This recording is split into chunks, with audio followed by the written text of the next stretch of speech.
Shireen, it looks like we are live. Can we have Shireen or Tina confirm? Just a second. It's Okay. still trying to get the code. Thank you.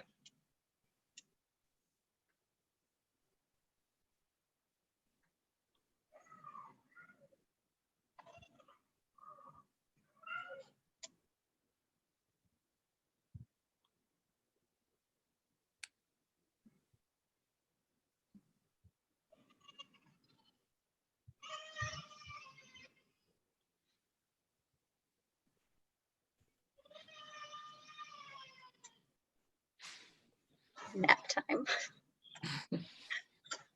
You're fine. Sorry.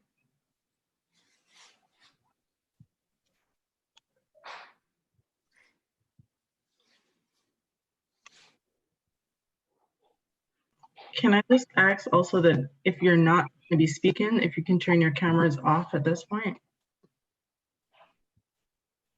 The website now.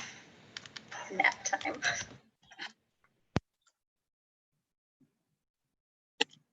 Tina, are we live? I think you just mentioned. Yes. All right, and welcome and a very happy Tuesday to our BTE family around the world. Welcome back to our second Alliance Building and Training Session live event. I'm Tiffany Nesby, and I'm with FHI 360's National Institute for Work and Learning. Yesterday, many of you had a chance to join us for our BTE alumni panel, which was amazing. There we heard our alumni talk about their BTE experiences. They gave us some updates about where they are now. And they also shared the overall impact the program has had on them in life in general. So today we're going to switch things over a little bit, and we are going to focus on our very wonderful and amazing student ambassadors that we have joining us at ABTS this year. Once again, we are coming to you live from around the globe. We do have volunteers and students and other partners who are joining us through the Bridge to Employment website. For those who couldn't make it to the live session today, we are recording today's event as well, and we will also be placing this up on the BTE website post ABTS. For today, I'm really excited because personally myself and my FHI 360 colleagues have had the chance to spend the last day and a half with some really incredible young women, and they've done an amazing job showcasing their local site and just showing their passion, commitment, and just love and appreciation for the Bridge to Employment program. So today they're going to share some insights during a Student Ambassador Fishbowl.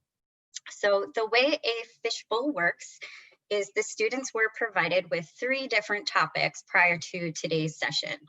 So the 3 topics are building relationships with BTE volunteers, student engagement, and virtual learning. Students were asked to choose one of the topics to discuss. So when we begin, the first group of students will have 8 minutes to fishbowl together and talk about their assigned topic, while the rest of us are going to watch and listen and chat in our chat box. So the topics are deliberately open-ended, so this will encourage the students to give their opinions or debate and just have a conversation amongst themselves. All of the rest of us, our attendees and the other student ambassadors not in the fishbowl, can take notes while we listen to what they have to say. When time is up, we'll open the conversation up to the rest of the Zoom meeting room attendants for an additional 8 minutes for Q&A. Attendees can all post their thoughts and questions in the chat box, which will be monitored by none other than our fearless leader, Amanda McMahon. And she will also serve as our timekeeper. She'll post a warning time in the chat box when time is getting low, and she'll also speak that out loud so everyone's aware. Discussion times are going to be strictly enforced. This will help make sure that we have enough time for all 3 groups to fishbowl. Moderating today's session, we have none other than my favorite, Jasenia Ramos, who is Senior Manager for the Johnson & Johnson Global Community Impact Team. She is also a BTE New Brunswick, New Jersey mentor and also the Pathway to Success Advisory Committee Board member as well. So with that, I do ask that everyone please remember to post your questions and comments in the chat box. Please keep your microphone on mute, and please turn off your video as well to allow for better streaming quality. Thank you all again for joining us, and Jasenia, it is over to you. Awesome. So thank you, Tiffany, and welcome everyone to today's Fishbowl. We have the opportunity to hear from our students again today, and we're very excited to hear what they have to say. So not to delay this any further, I want to invite Group 1 up. And now, first off, Group 1, I want to give you a lot of credit for being the first group to come up and share your thoughts. So please be open, be thoughtful, tell us what you think. And so we will be asking the group for student engagement to please virtually come forward. Please let us know your name, your BTE site, and your program year. And we will start with Hadiza. Hello, my name is Hadiza. I've been in the program for a year so far, and I'm in the Athens, Georgia site in the US. Thank you, Hadiza. And Jamila? I'm Jamelia, and I'm in year 1 of the program, and I'm from the Limerick site. Limerick. And Asil. Hello, I am Asil. I am also, like Hadiza, from the Athens, Georgia site in the United States of America. And I'm going into year 2. Excellent. And the final member of our student engagement team, Tanzina. Hello, I'm Tanzina. I'm from the High Wycombe site in England, and I'm actually in my first and last year of the BTE program.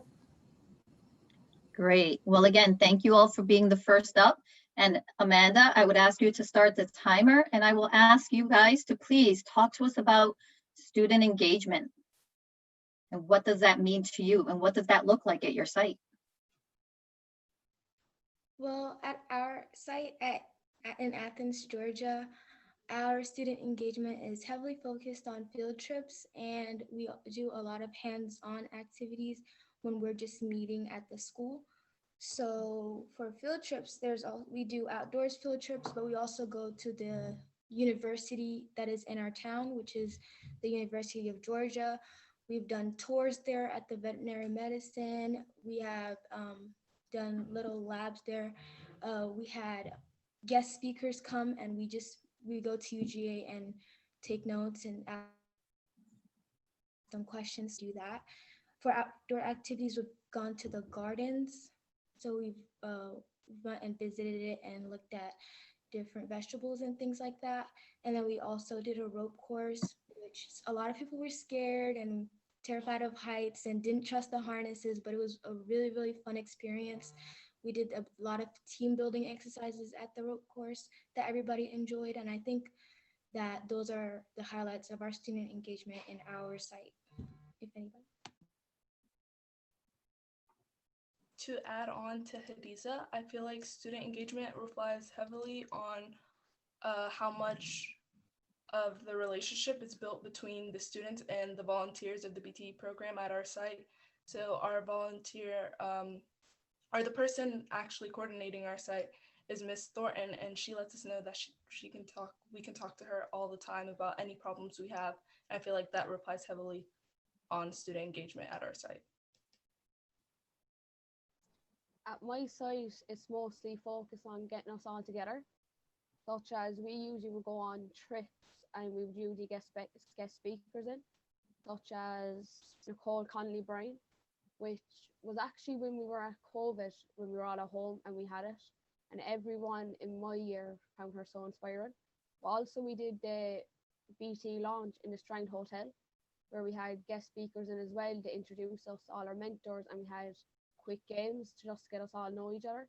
The RBT side just mostly focus on engaging with everyone, get us into these quick activities and just share experiences with everyone. My site was kind of different compared to everyone else, as we were very focused on workshops and working very closely with our mentors. So we would meet either once a month or every few weeks in our school, and we would do different workshops set by either our site coordinator or our mentors. And we did do a field trip to J&J but it wasn't as much, and COVID did kind of get in the way for us.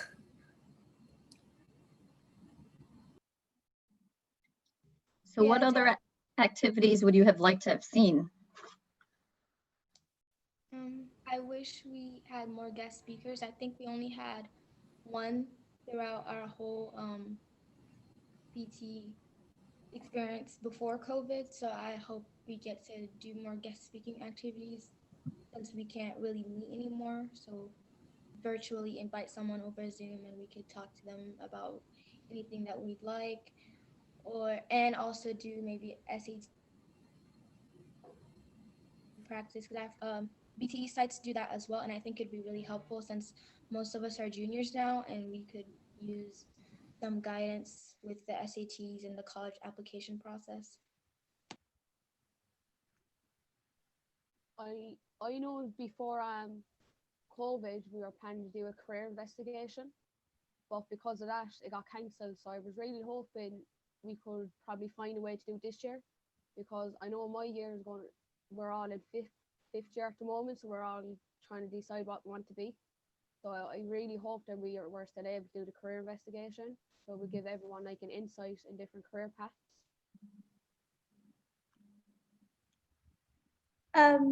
I think for me, I would have really liked an actual field trip.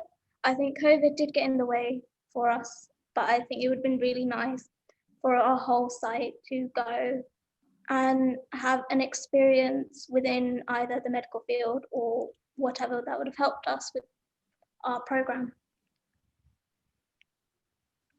I agree, and also I feel like, as said yesterday at the alumni panel, I feel like we should have more self-care input into BTE, and I feel like also we should have more basic skills that we might need in the real world inputted into our program. So just like courses like that would really help.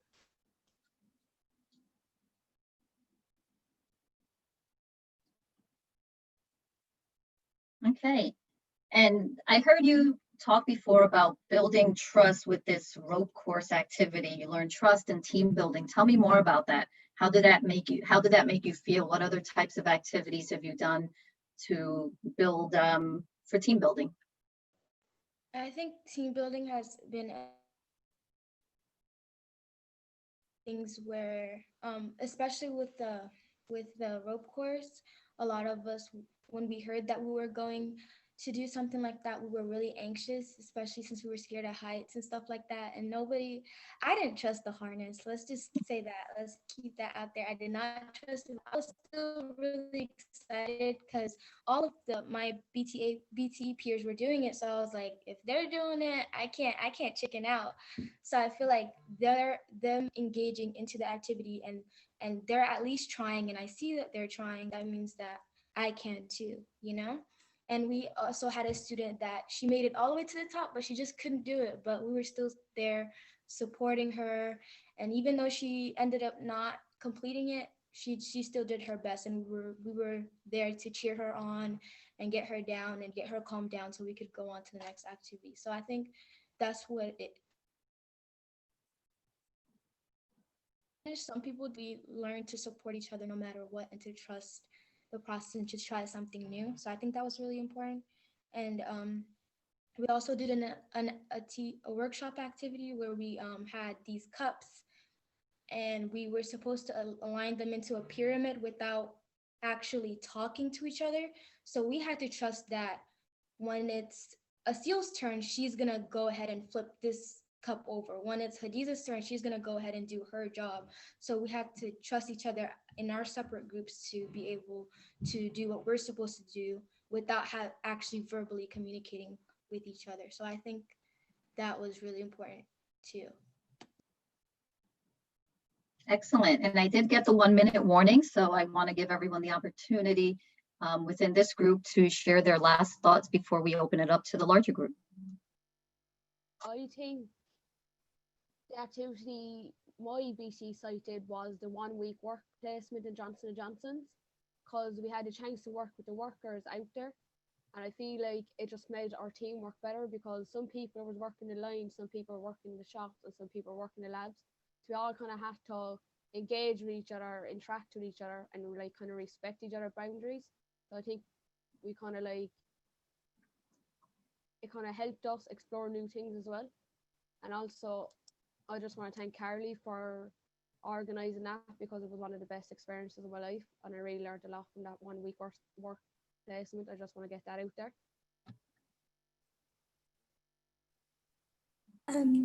I just want to say a quick thank you to Darshini, Jill, and Steve for actually creating this opportunity for us, especially Darshini, as she is our site coordinator with J&J. And unfortunately, she's not well, so I hope she gets better. But I'm very thankful for her, otherwise I wouldn't be here. I also want to thank Ms. Thornton and Mr. Johnson and all the rest of our BT family back at Athens, Georgia, because if it wasn't for them, then we also would not be here today. Yeah, and they really pushed for us to go to some meetings, and they helped us out. I really liked that they were our site coordinators, and they let us be comfortable and say whatever we expressed. So I appreciate them for that. Okay. That's All right. time. Yeah, so fabulous. And thank you for sharing your thoughts and being open with us. You know, we got a lot of good information from you on workshops and field trips and different experiences. So now I want to open it up to the larger audience. And first, I want to offer the opportunity for the other student ambassadors that were not part of this Group 1 Fishbowl to offer up some of your comments or any perspectives that you have on student engagement.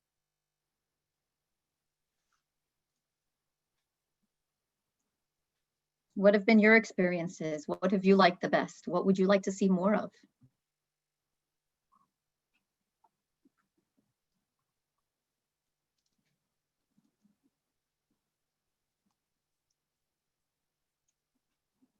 Okay, and as the students think about it, we'll offer the opportunity to the others that are on the call with us today.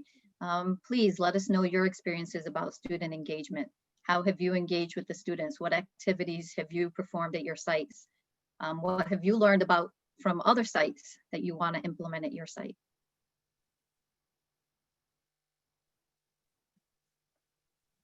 And please remember that you're on mute. Jasenia, I see that we had a question from Martina in Sweden for Seal about she mentioned basic skills in real life that she learned. What kind of skills, what additional skills would you like to learn? I feel like a lot of kids don't know how to take care of their money, so maybe financial skills. On top of that, just yeah, I feel like financial skills is a big one, but there are a couple of other life skills that we could also learn, like communication. Some kids don't know how to public speak, communicate, and yeah.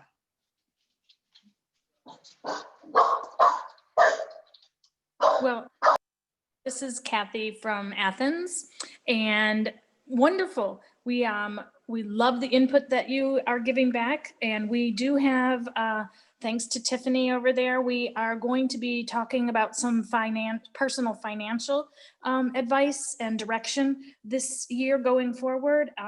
We will certainly get some SAT practice in, and it's wonderful to hear your guys' thoughts. Thank you. You. So I have a question for the team. You spoke about additional guest speakers that you'd like to hear from. What topics do you want to hear from them?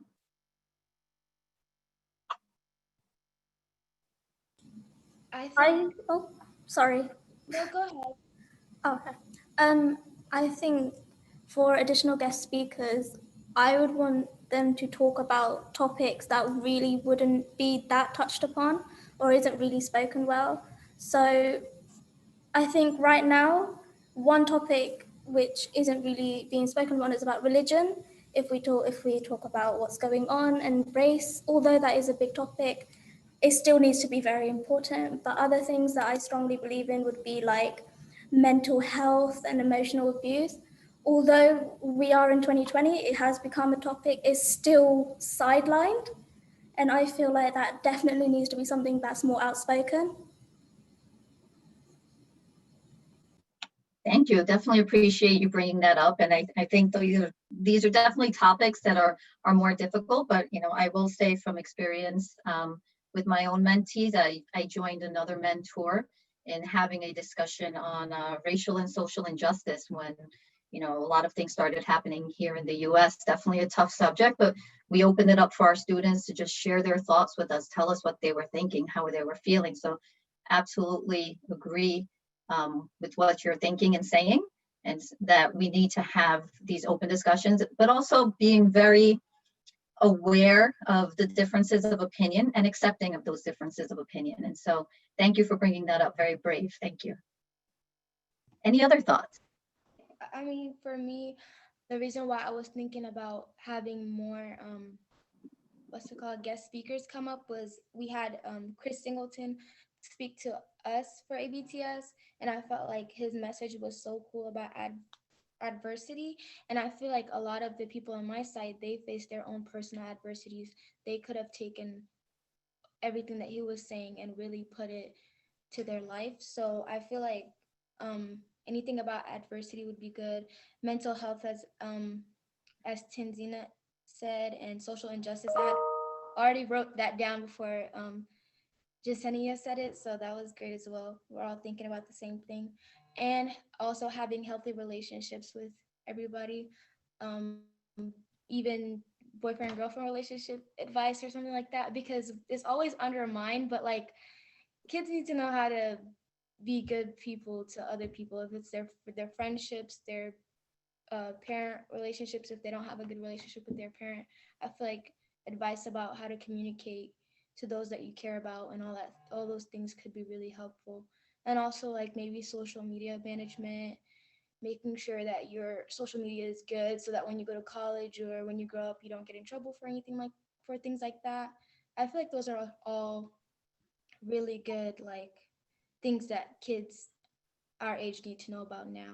So I feel like having a guest speaker for that would be really informative.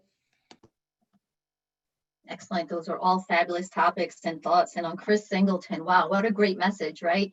How to take a very tough situation and make it into a very positive situation. And I think that's something we can all learn for our own lives. So thank you for sharing that. And we have about 30 seconds left. So any final thoughts and comments before we move on to group number 2?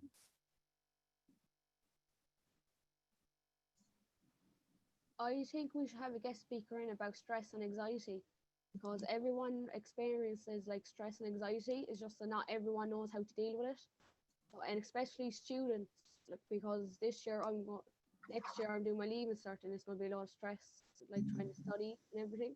I feel like it's great getting someone in and just explaining how you can turn all that stress and anxiety into something great. And we actually did have a guest speaker in, Chris, and one of his quotes was 10% of your life was chosen and 90% of your life is what you do with it. I feel like that was a very strong quote. Fabulous thought. Thank you. Thank you. And so we're out of time for group 1. So I want to thank Hadisa, Asil, Tanzina, and Jamila for your fabulous thoughts. And again, for being the first group. Kudos to you guys. Now, I want to invite group number 2 that will be talking about building relationships with volunteers. So again, if you can introduce yourself with your name, your BTE site, and the year of the program that you're in. We'll start with Haley.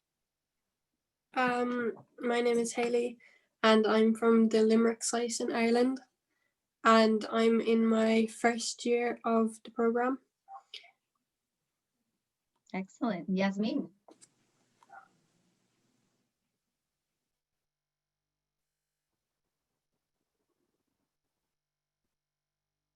Yasmin, do we have you here?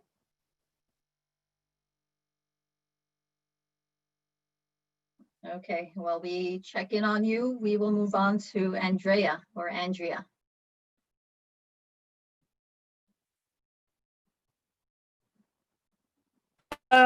Yes, wait a minute. Can you hear us now? Yes, we can.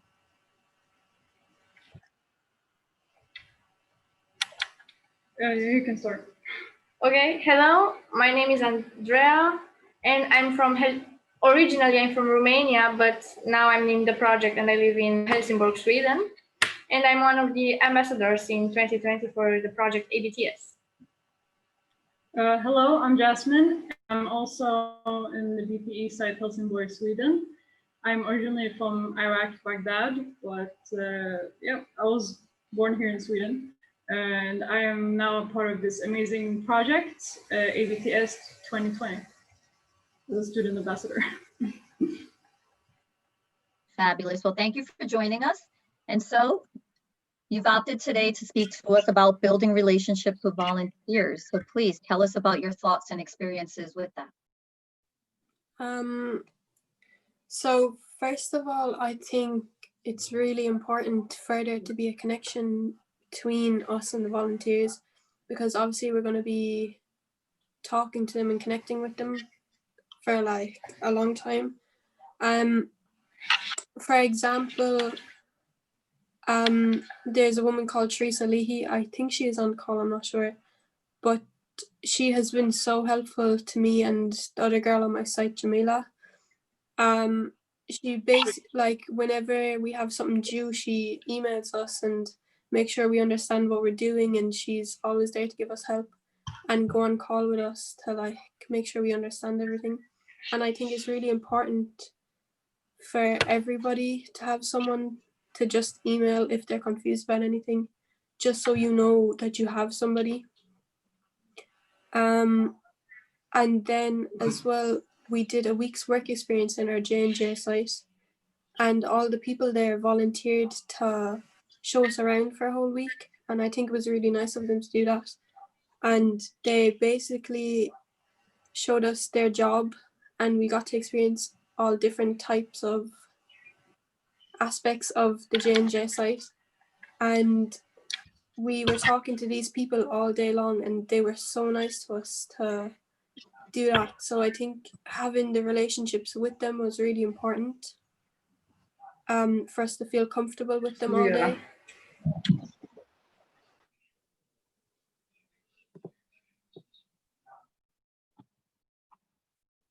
Well, thank you for sharing that, Haley. And Andrea or Jasmine, would you like to share?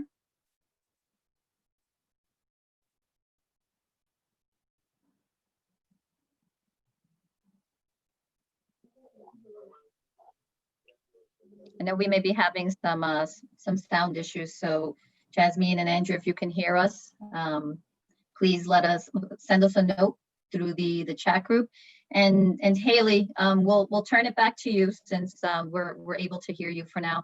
Can you tell us about your experiences with your BTE mentor and other volunteers? And can you tell us, for any new folks who are starting BTE programs now, how do we best approach building the relationship with students?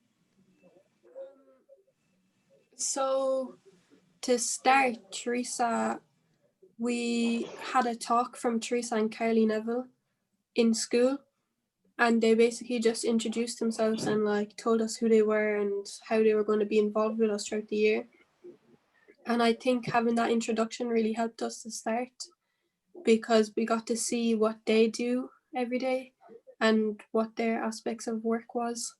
And I think it really helped build a connection between them. And then as we progressed throughout the year, we kept seeing Teresa and Carly.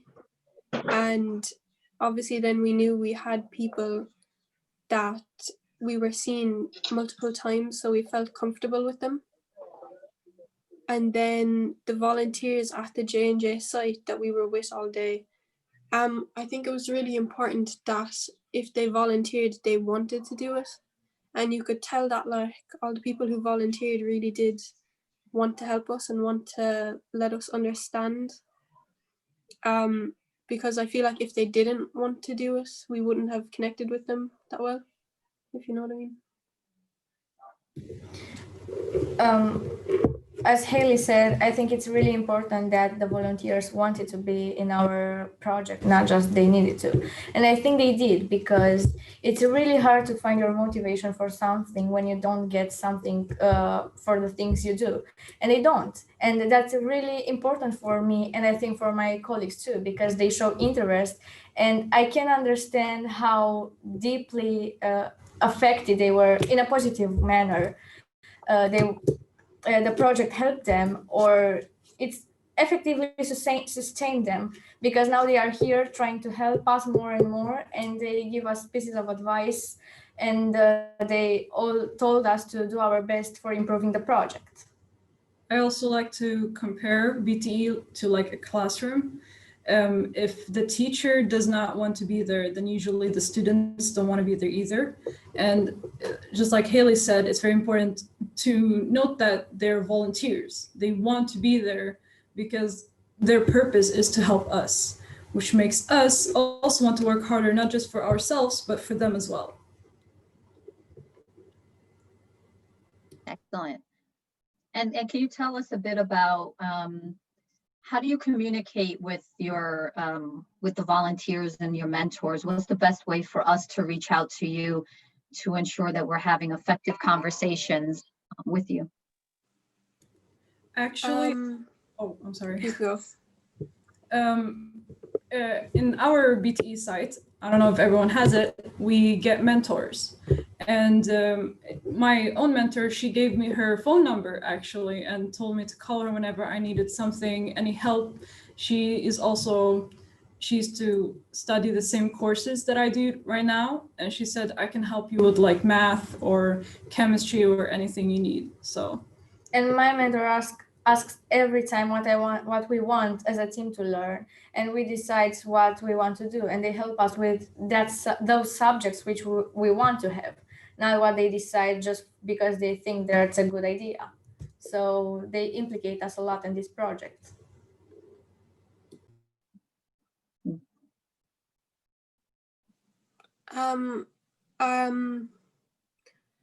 Basically with Teresa, we just have her email, and she told us that whenever we need to email her, we can, which is nice to know that we have somebody. And then for the other people, I don't think we have anyone else's emails. It's just mainly Teresa that we have to contact. Awesome. So what advice do you have to us as J&J mentors? How can we be better mentors to you?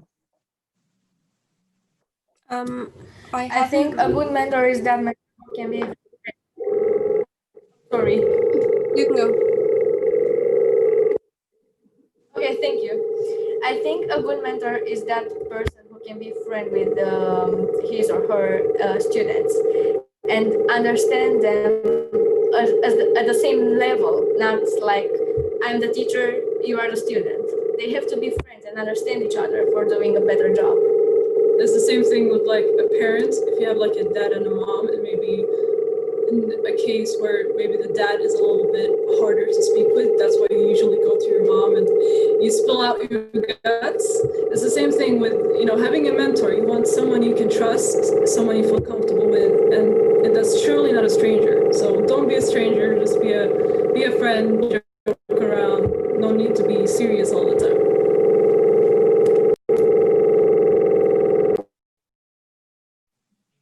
I feel like it's the same as they just said, and like how I said a while ago, if you don't want to do it, then don't, because the students will feel that you don't want to do it. And if you put in energy, then they will too. It's like with people our age, if we see that you're not engaging in it, and if you're not enjoying it, then we won't bother with it. We won't really enjoy it either. Not like I don't think we do it to be rude. It's just when people are giving it their energy, then we notice that and we give it the same level back. And how have you found it lately connecting with your mentors in this virtual environment?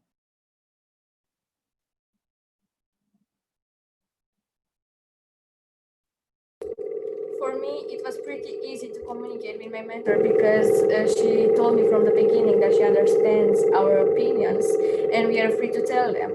And when a person comes directly and says those things, then it becomes easy for us to share what we think. And I think we had a really good connection from the beginning because she let us understand that she's our friend, not our teacher or mentor. We actually had a BTE, what do you call it, like a BTE lesson. We had like an hour online, basically, where we got to meet our mentors after the summer. And so we got to be able to contact them again, and they just told us, you know, if you need anything, here's my contact information, whether it's an email or a phone number, we always had a way to contact them. Excellent. Well, thank you. Our time is up for this portion of the Fishbowl, but I do want to open it up first to the other student ambassadors. If you have any thoughts or comments on building relationships with the volunteers, and then we'll go to the questions that are in the chat box. So student ambassadors, your thoughts, please.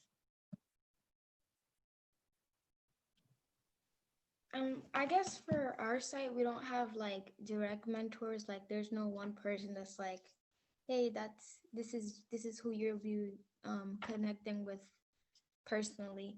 So I'm looking forward to having a mentor or starting something like that up in our own site. Okay. Yeah, I agree with. Oh, go ahead. Thanks. Yeah, that's the same here. We don't really have a specific mentor, but like I would really hope in the future that we could just have one mentor that we can always rely on, and then just like ask them any questions if we need to. Great feedback. Thank you. Any others? Anyone else want to share their experience with the volunteers? I was just gonna say about Hadiza, we don't have like specific. Sorry, Kater. We don't have like specific mentors assigned to each of us, but I'm excited to start that up, and I think it would be really fun from what Yasmin, Andrea, and Haley were saying.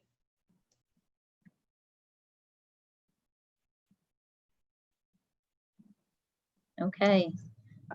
Oh, go ahead. Our site in New Brunswick does have mentors, and I think that yes, we're focusing on the volunteers and the fact that they want to help us, but I think also there's a partial responsibility in the students to want to be with the mentors as well, because I know that some of the students, at least in my site, do not reach out as much as they should to their mentors, and that's what keeps mentors from maybe reaching out multiple times to their students. So I think it has to be a mutual relationship between the students and the mentors.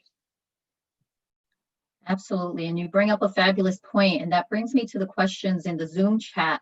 What are some things that mentors can do to show you that they are interested in you and in your success? Would that help you reach out some more? I think maybe if they give us a contact, like an email or something, and if they like told us that if we need to reach out to them, we can, I feel like that would make us feel more comfortable. My site, I don't think we have mentors, but if we did, I feel like it would be nice to have that connection that we can just email them or text them or whatever. And I just wanted to add, I'm in the same site as Caterin, so our students all have each individual members.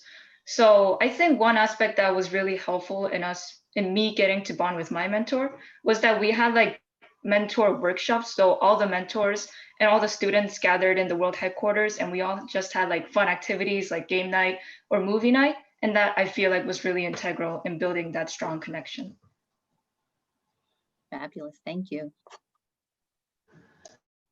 So we have a lot of questions and a lot of comments. So Amanda, chime in and let me know when time's up. But another question that came in, you talk about how you would like the mentors to be your friends, but do you ever want mentors to treat you with a little bit of tough love? Because sometimes that gives us the extra nudge. How do you feel about tough love? Well, I welcome it. As long, I mean, tough love, you know, love comes in all shapes and forms. As long as it's love, I don't mind it. You know, there's different ways to support people, and if that's their way of supporting us, then we welcome it. Why not? I agree with Yasmin, and in the same time, we have to feel who the leader is, because we need to understand that is someone who helps us when we need something, and it's important to understand that somebody is really sustaining us.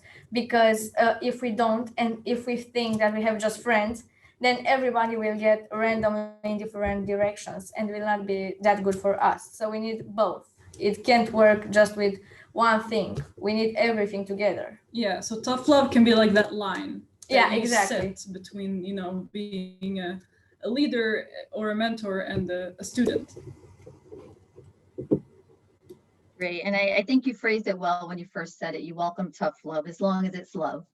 So that was great. And you know, one last question, because I think we're probably close to time, but quite often there's a generational age gap between the students and the mentors. What do you suggest as far as how can we as mentors, and especially when, you know, we're 20, 30 years older sometimes than the students, how can we connect you better when sometimes we have different interests? I think one way, it may seem really simple, but I think it's honestly just talking with your like student and just having a good conversation with them. I think it's just going to help you in understanding how the student is, and then the student will understand how the mentor is, and it can give us an insight on how they think. And I feel like that would also create a bond between you two. So you would actually be able to help each other and learn from each other.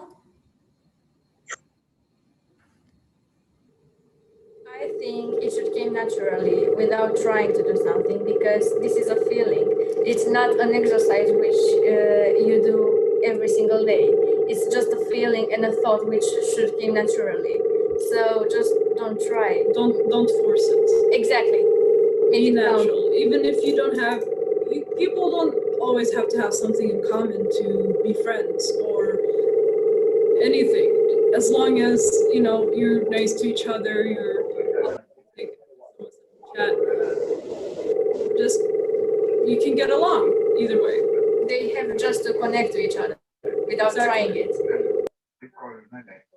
Great point, and a wonderful way to end that. You don't have to have necessarily something in common to be friends.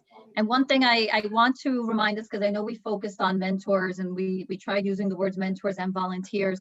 The volunteers come in from all groups, whether it's from the educational partners, whether it comes from FHI 360, our site coordinators, or from the Johnson & Johnson mentors. We're all BTE volunteers, and hopefully you've learned a little bit about how to build relationships with all of us, despite what organizational entity we come from.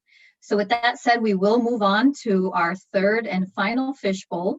And so the topic now is virtual learning, and I invite Noor, Fincy, Chloe, and Katherine to come up and introduce yourselves, please. Hi, I'm No, and I'm from the High Wycombe site in the UK, and this is my first and last year of British employment.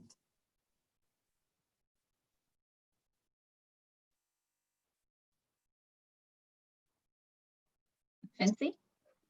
Hi, my name is Fincy. I am from the Bracknell site in the UK. I am on my third and last year of the British Employment Programme.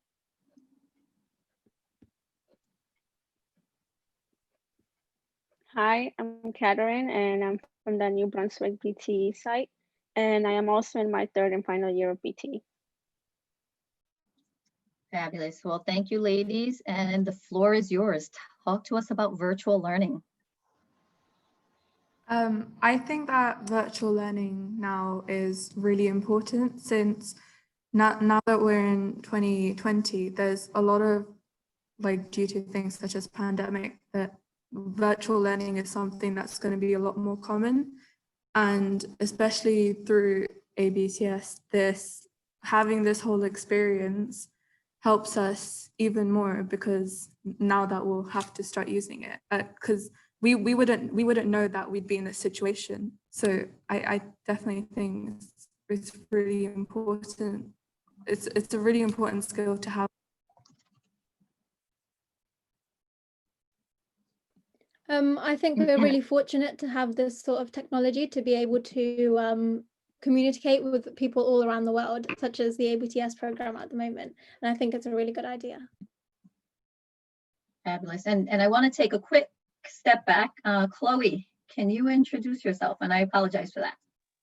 No, it's fine. Hi, my name is Chloe Yu. I'm from the New Brunswick, New Jersey site, and this is my third and last year with BT. Fabulous. Thank you. All right, now let's get back to virtual engagement and virtual learning.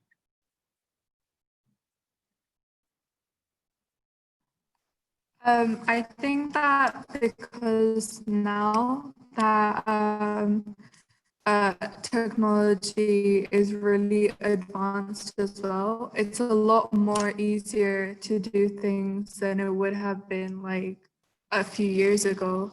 So there's always, of course, there's always positives and negatives to virtual learning, such as like even now, I feel like although you're on a screen all day, you do need a little bit of a break. However, it's such a quick and simple way of just like talking to people from across the world, and it's a lot more convenient this way as well.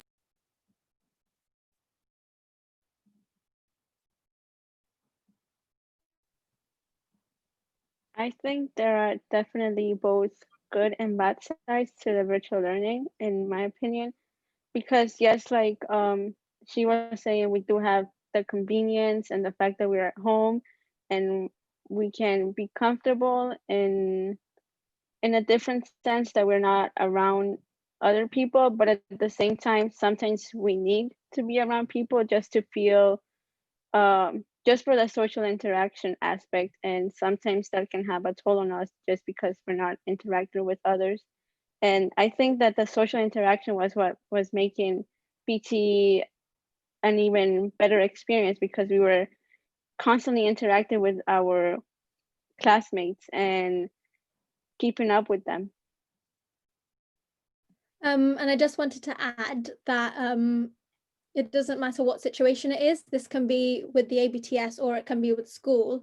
If you are in the environment, so for example, in a classroom, or if we were in America right now, it would be a different kind of experience than it is over the computer, because if you're there in real life, it's a complete different environment, and you feel like, you know, the change of environment has kind of made you think differently. But like, for example, I'm sitting here in my room. I think personally it's harder to interact with people because you're not there physically. Yeah, I just wanted to piggyback off on what Fincy said. Personally, I feel like that virtual learning, I personally dislike virtual learning just because of that limitation we have in the virtual world. For example, like in school, I'm in school all day virtually in my room. So basically, we're just staring at a screen from 8 a.m. to 2:30 p.m. And that can be really tiring sometimes. And sometimes when we have to ask the teacher for questions, we don't immediately get the response we need because they're either away from their desk or they're just busy doing something else. So I feel like that's just another point where mentors can reach out to students and give their contact info and just give that kind of support, that availability.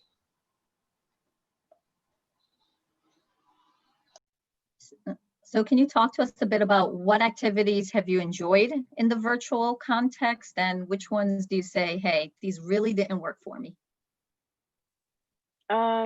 Definitely when. Okay, you can go. No, it's fine. You can go. Okay, at the beginning, I was mostly not enjoying any of them just because it was so new to me, and I just didn't want to be in front of a computer and have instructions being told to me not in person.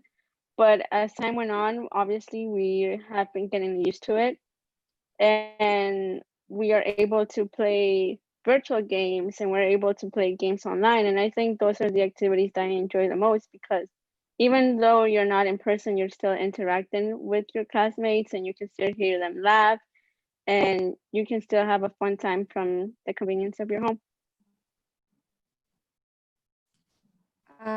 I agree with Katarin. So even though we do get the information and the instructions to do things, it wouldn't be the same as it would have if you did it in person. Whereas although a lot of the things that I did enjoy is that most of the things that we're doing now is virtual anyway, such as doing our projects, that's all done virtually. But I did find it a little bit difficult when we had to discuss the projects in like little breakout rooms. I think it was a lot more difficult than it would have been if we were discussing it in person. Yeah, I certainly agree with Nora on the fact that this whole ABTS experience would have been so much easier if it were in person, because I was in the same breakout group as Nora. And while we were just discussing our ideas, I just felt the virtual limitation. And like, as we go on to our project and we're making our own edits and we're editing like our footage, it would be so much easier if we can just see what the other person is doing instead of having to send the video and then them checking it and then providing feedback through that email. Like if they were just like next to me, it would have been so much easier.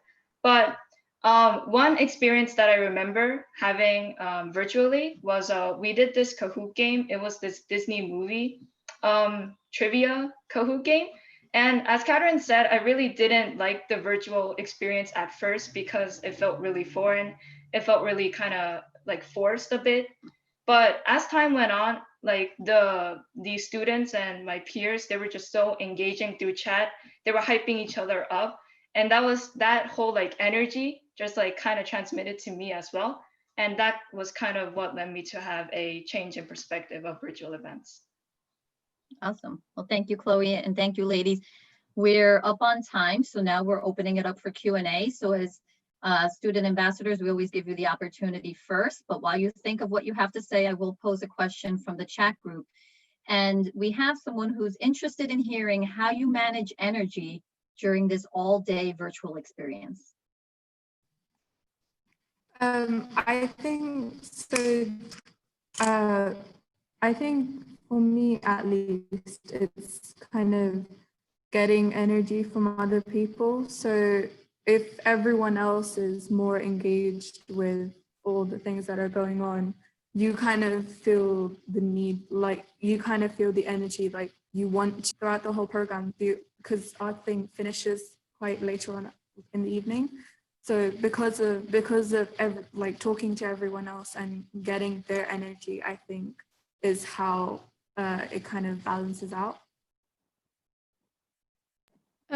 Also, I think with having like repetitive short breaks that can act like as an energizer, and we can kind of regain energy that we've lost throughout the session. Personally, just to add on that, sorry, you can go, Nora. Just to add on that as well, like on the breaks, we have done things like having little stretches and things like that. So it just breaks the eye and you feel a lot more relaxed. And yeah. Yeah, adding to what Noor just said, I think I personally go on like walks around my house because there aren't a lot of people and I can just wear a mask and socially distance. So it's really important to have that physical, I guess, movement, especially when we're just sitting around in our computers all day. Excellent.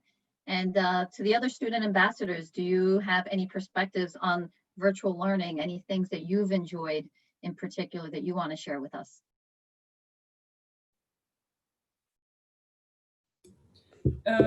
Well, just like there's some things that we're not able to do, there's also things that we are able to do. There was like, me and Andrea, we couldn't be on it, but we heard about a virtual escape room. And that sounded really cool, like an online quiz. And we did a Kahoot as well. That was also really fun. So even though there's a lot of things we missed out when we do things, you know, together, there's still things to do virtually.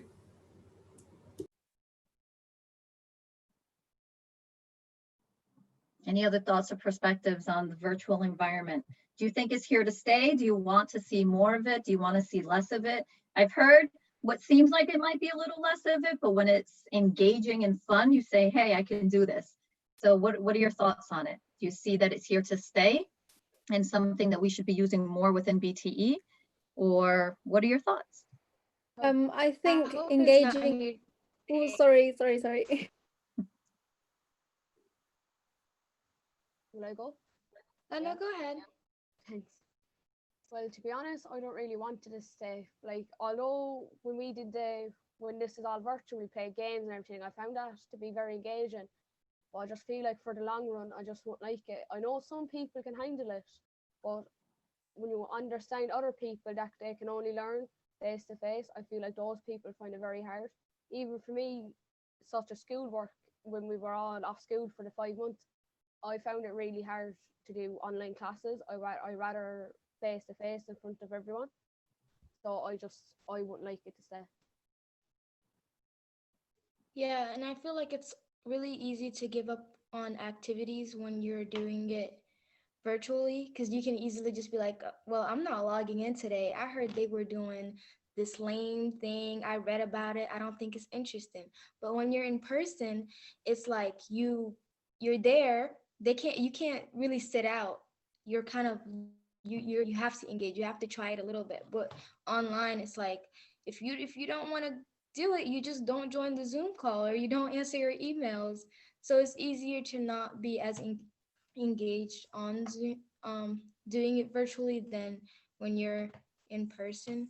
So that's kind of one of the downsides, because when we were doing assessments for my Zoom, for my BTE site, and we were trying to get our Berkman assessments in and our U Science assessments in to help us plan the rest of our the rest of our BTE year, it was really hard to communicate with the other people to complete their assessments because they just weren't answering the emails, they weren't looking at the text messages, they weren't interested. So it's hard. You have to, the only people for attendance wise, the only people that you'll really see coming back back are the ones that really care about BTE.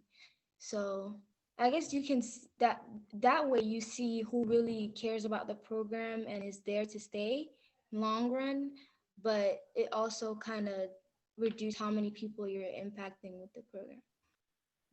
Although it isn't very engaging online, I feel like we should also like schedule more stuff online, because especially in the United States, I don't think Corona's gonna go away very soon, sadly. But yeah, I think we should definitely look forward to being online more for BTE. All right, well, thank you everyone for sharing your thoughts. And there are definitely a lot of thoughts around this, a lot of comments in the chat and a lot of questions. So I'll read some of the questions for you to think about. And I ask you all to take all of your learnings from today, all of the questions that have been asked, and talk within your groups, talk as student ambassadors, talk as BTE cohorts, so that you can answer these questions with each other and see how you can become a stronger, more engaged cohort, whether it's virtually, whether it's in person. But we have questions such as, you know, what other activities would you like to do that would be fun virtually? There were questions around, would you like to use Zoom to connect with other students around the world multiple times throughout the year? Now, we know we can't just fly everyone around the world, but it's a great way to engage and stay connected with each other. Would you like that to be something that's incorporated into your BTE program so you can meet folks from other BTE cohorts around the world?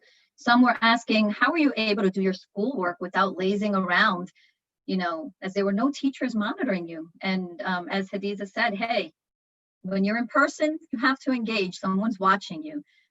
But when you're virtually, you can choose not to log on, or you can turn your camera off. No one sees what you're doing. So think about these things as you go back to your BTE sites virtually and in person eventually. And how can we incorporate virtual learning? How can we engage better with our mentors and with all BTE volunteers? And how can we be more engaged overall? All of us as volunteers, as students, as administrators, how can we be more engaged? So with that said, I know that we are up on time. And so I definitely want to first thank all of our student ambassadors for such engaging, open, honest discussion and for sharing their thoughts and insights. I want to thank Tiffany Nesby for kicking off the session today. And a big thank you to all of our volunteers, students, and program partners for joining in and for all of your great participation, comments, and questions throughout. And thank you to all of you from around the globe who are watching this event on the BTE website live. We appreciate having you with us, and we want to hear from you as well, hear your thoughts and your opinions as to how we can make BTE stronger. And I want to give a huge thank you to the FHI 360 team behind the scenes for helping us to make this such a successful event. Without them, we would not be able to bring this event to you today or any of the events that we've had. So just quickly, what's up next for ABTS participants? We have an optional speed dating session at 4 p.m. Eastern time today. We hope you will join us. And we have a J&J leadership session tomorrow, September 30th at 9 a.m. Eastern time. So please see the agenda or the calendar invite for Zoom login details.